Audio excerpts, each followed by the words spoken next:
Chapter 3. You are bleeding. Look, you are bleeding. Maybe close to death. The pain is terrible. Now your enemy approaches, ready to take your life. Is this the end? Are you finally defeated? No. You've only just begun to fight, believe me, because I know. I'm Grimalkin. As I ran on, I went through my options once more. In what direction should I go?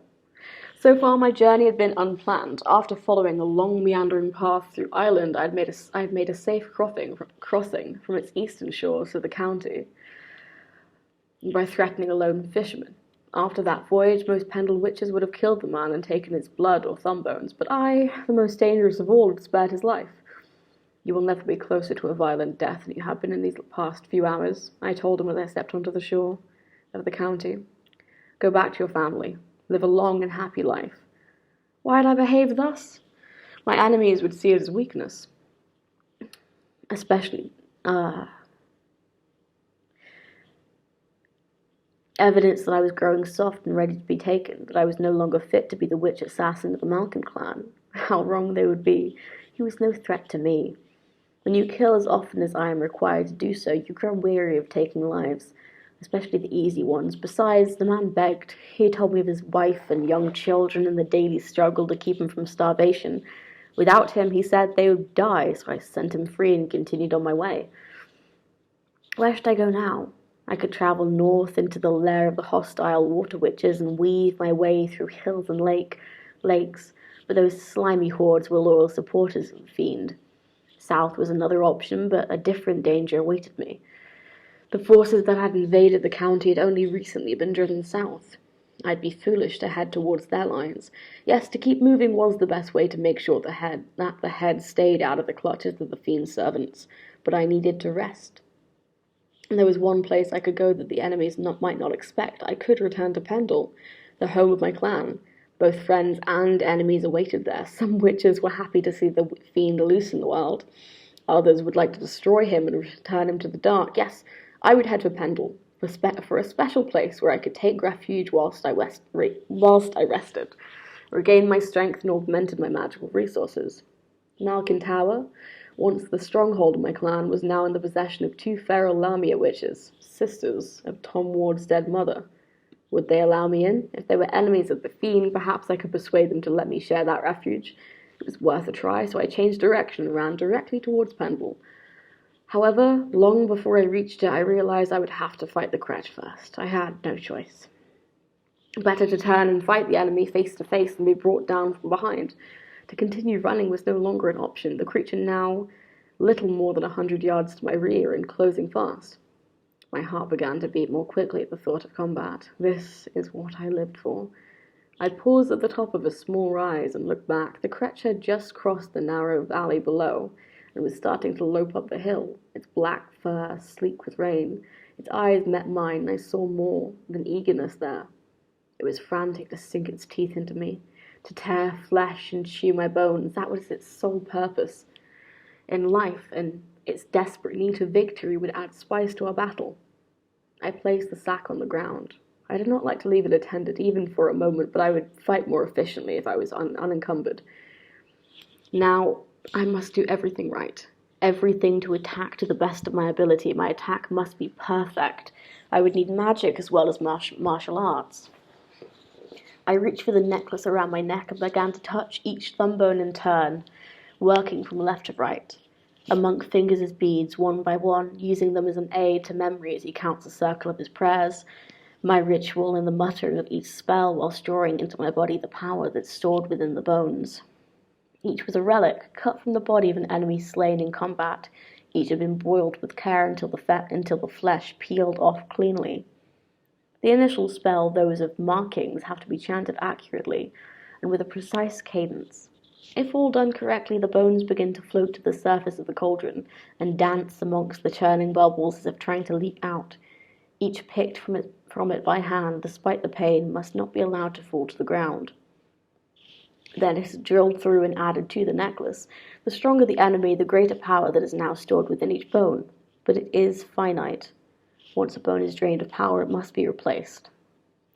First, I touched those of Janet Fox. She was strong, and we'd fought for 2 hours beneath the afternoon sun. I drew out the power that was left. Now her bones would need replaced.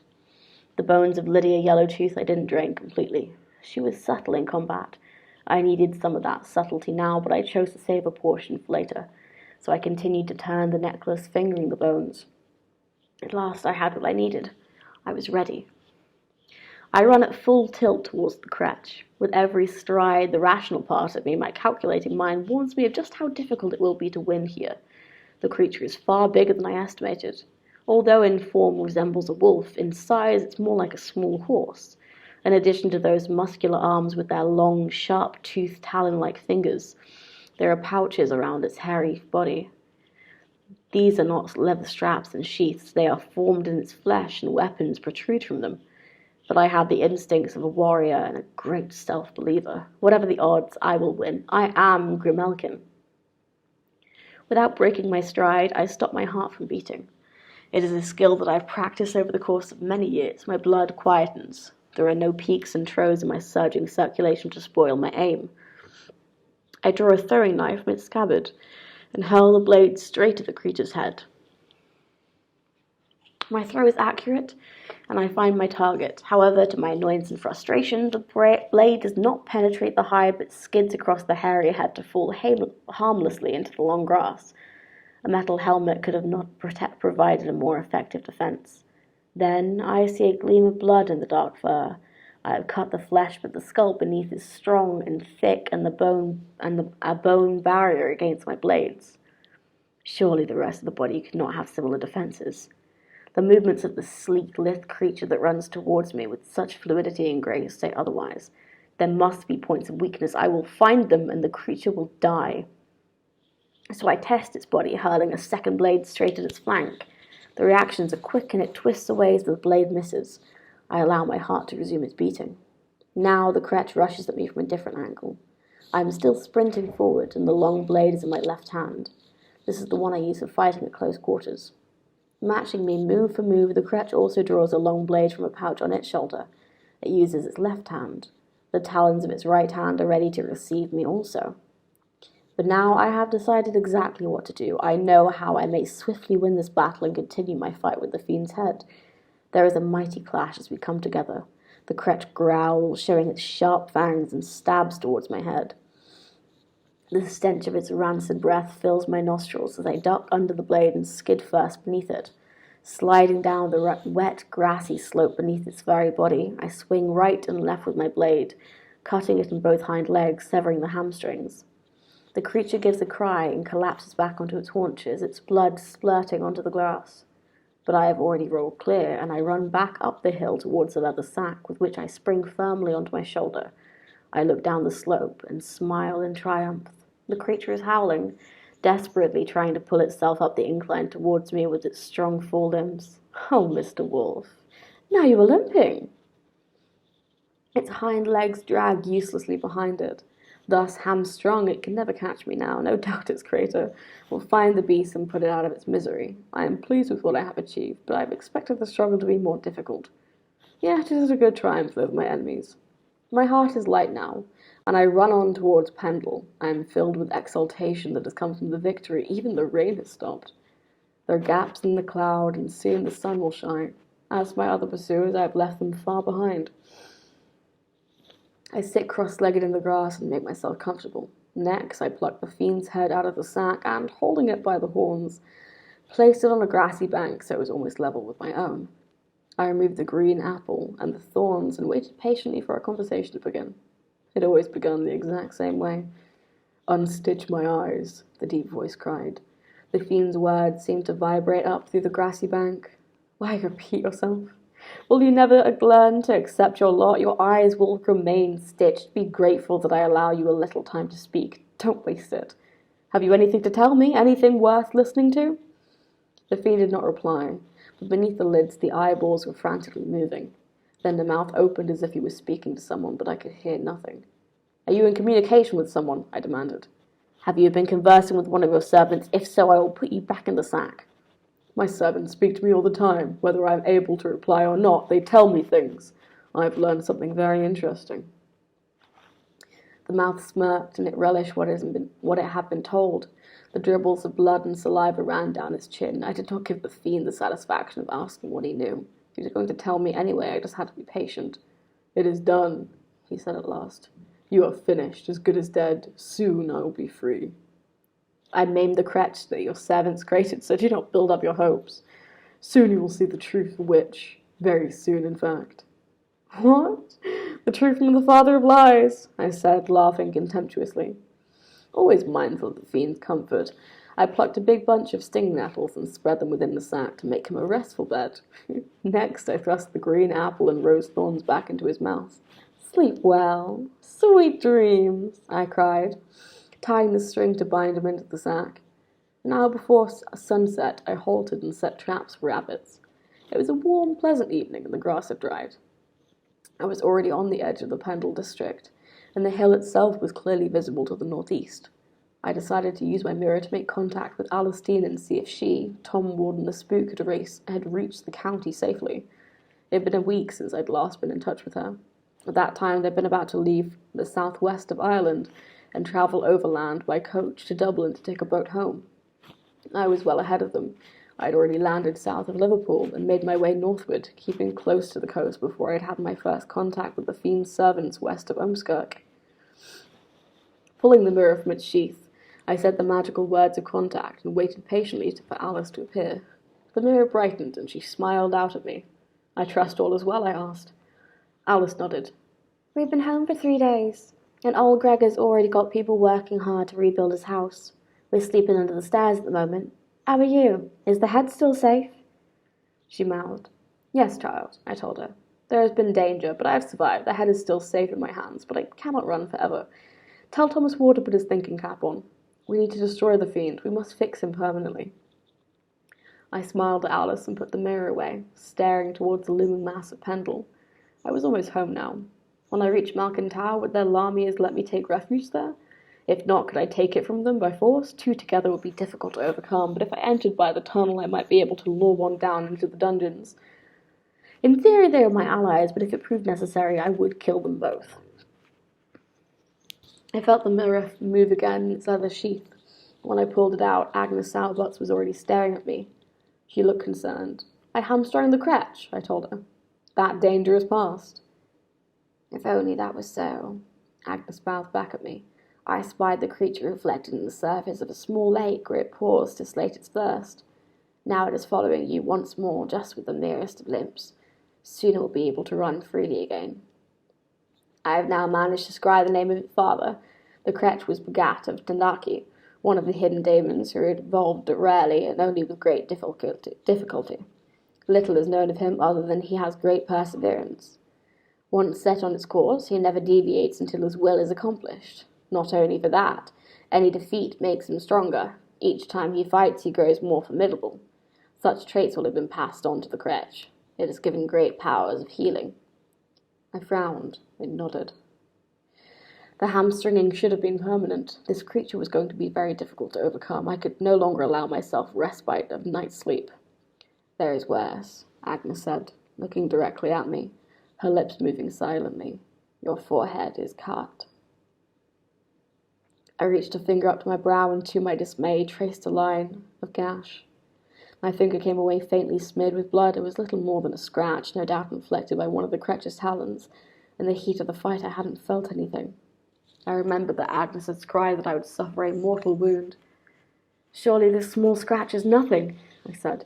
"The wound is slight, but poison may have entered your bloodstream. Would you like me to scry again and see the outcome?" I felt quite well and hardly thought it was necessary, but to please Agnes I nodded. The image in the mirror faded. I spent the next hour cooking and eating 2 plump rabbits whilst I thought about the crutch. How cleverly had my enemies crafted the creature. Maybe the glands at the base of its claws secreted a substance that stopped the victim feeling pain. This was a trick employed by some predators. The prey failed to seek attention for the poison wound. Until it was too late, but I was still not overly concerned. Filled with new energy, I ran on through the night towards Pendle. I felt strong. I had no symptoms of poisoning at all. Not then. They began just as the brooding shape of Pendle loomed up out of the murky pre-dawn light. It started with a disturbance to my vision. Tiny flashes of light appeared in the corners of my eyes. I had never experienced anything like it before, and at first I paid little heed. But gradually the flashes grew worse, and then I became breathless and my heart rate increased. I tried to ignore these symptoms along the sack, which seemed to be growing heavier with each stride. Then my legs started to feel uneasy. Suddenly I was on my knees and a wave of nausea shook me. I vomited my supper out onto the grass and crouched there, retching and gasping for air. After a few minutes my breathing returned to something approaching normal and I struggled to my feet. But when I tried to run, my legs felt like lead and I could only stagger forward a few steps at a time. Within minutes my condition began to deteriorate further. Each ragged breath that I sucked desperately into my lungs brought a sharp pain, but I couldn't afford to stop. I imagined the crutch picking up its pace and loping after me. Even though my progress was slow, every painful step would take me nearer to Pendle. Physically, I was exceptionally strong and resilient. My self-belief remained strong too. I was sure I could fight off the effects of the poison. The mirror moved, and I took it out and gazed upon the face of Agnes Salbutz once more. Her expression was grim, and she shook her head slowly. "The poison is slow-acting, but deadly," she mouthed. "Without help, you will probably soon be dead. But I cannot tell you what befalls you." As I cried, the mirror went dark. There was still room for hope, I thought. A darkening mirror merely meant that things were uncertain. "Could you help me?" I asked her. "I'm an old woman and can't travel to meet you, but if you come here, I'll do my very best to help." Agnes was a powerful healer. If I could only reach her cottage.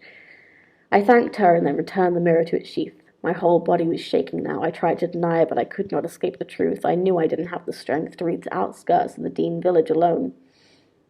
I'd always been self-sufficient. Mostly I walked alone. Pride never reared its head before me. A barrier put between me and the help that I needed. Who could I ask? Who could I trust? Above all, I needed someone to carry the fiend's head and keep it out of the hands of the Cratch. I had no true friends amongst the clans, but there were those I had helped or formed temporary alliances with, the witches such as Alice Dean. Unfortunately, Alice was too far away to help. She was back at Chippenden with John Gregor and Tom Ward. I went through the list of ones I may be able to trust, but quickly dismissed them in turn. Pendle's clans had been split into 3 groups when they had first summoned the fiend to walk the earth. There were those who served him, those opposed him, and finally those who watched and waited, perhaps planning to ally themselves with the winner of the conflict. I had been away from Pendle for many months, and there was no way I could be sure of anyone now. I stared towards the grey mass of Pendle Hill, my mind circling like a moth around a candle flame, going anywhere but into that inevitable fire. There was only one person I could ask for help, but she was young and I didn't want to endanger her. However, she is also strong and was well able to assist. Witch assassins are not like spooks. Traditionally, they do not take on apprentices. But I am not like previous assassins. I trained a girl in secret. Her name? Thorn. End of chapter 3.